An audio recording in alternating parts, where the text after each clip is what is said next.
انت كاهلاوي في 3 حاجات لازم تعرفهم كويس جدا في المشكله دي او في الموضوع اللي داير ده. اول حاجه ان الاهلي مش في دماغه ان هو يشيل الرابطه، او الاهلي مش بيرتب ان هو يشيل الرابطه. اللي كان بيرتب انه يشيل الرابطه ومعروف هو الاتحاد. اتحاد الكوره هو اللي كان عاوز يشيل الرابطه وعاوز يختلق لها مشاكل. يعني اتحاد الكوره مع الرابطه عملوا العركه دي كلها وما عملوش حساب لا للاهلي ولا جمهوره. شغل بقى ايه؟ تكسير عظام بينهم وبين بعض. تاني حاجة لازم تعرفها انت كجمهور اهلي، ما ينفعش نكون على الحياد. لازم تعرف ان هما بيأجلوا القرار. الاول كان المفروض القرار يتاخد بعد ماتش الاهلي والزمالك، رجعوا اجلوه لماتش بيراميدز، ورجعوا اجلوه اليوم السبت الجاي لحد ما جمهور الاهلي يهدى والدنيا تهدى مع جمهور الاهلي، ويبتدوا بقى ياخدوا ايه القرار بتاعهم، ويكون مجلس الاداره لوحده. احنا هنا بنعلن تأييدنا لمجلس الإدارة في كل خطوة بيعملها، واحنا مش هنسكت وهنبقى معاهم، مش هنسيب حق الأهلي. عشان كده لازم الموضوع ما ينامش ليوم السبت ده، جس نبض مش أكتر.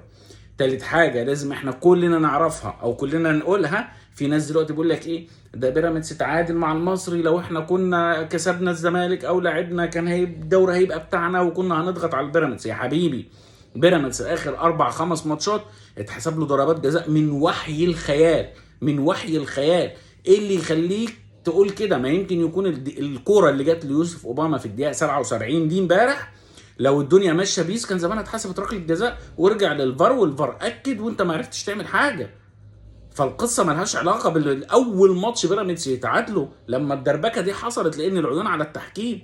ومجلس اداره النادي الاهلي ما هياخدش قرار زي ده الا لما يكون متاكد مليون المية ان في اوراق وفي مستندات وفي معلومات جات له ان النيه مبيته وان الفساد موجود للركب وان الدنيا مش احسن حاجه.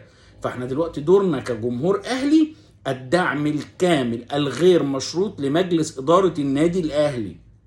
الدعم الكامل والغير مشروط لمجلس إدارة النادي الأهلي، ونفضل على موقفنا وما نقبلش أي قرار الرابطة تقوله لو هيوصل لدرجة إن إحنا هننسحب من كل البطولات المحلية.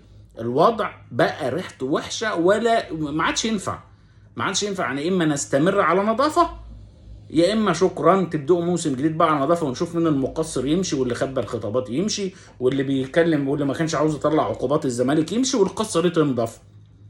فاحنا جمهور الاهلي في ظهر مجلس الاداره.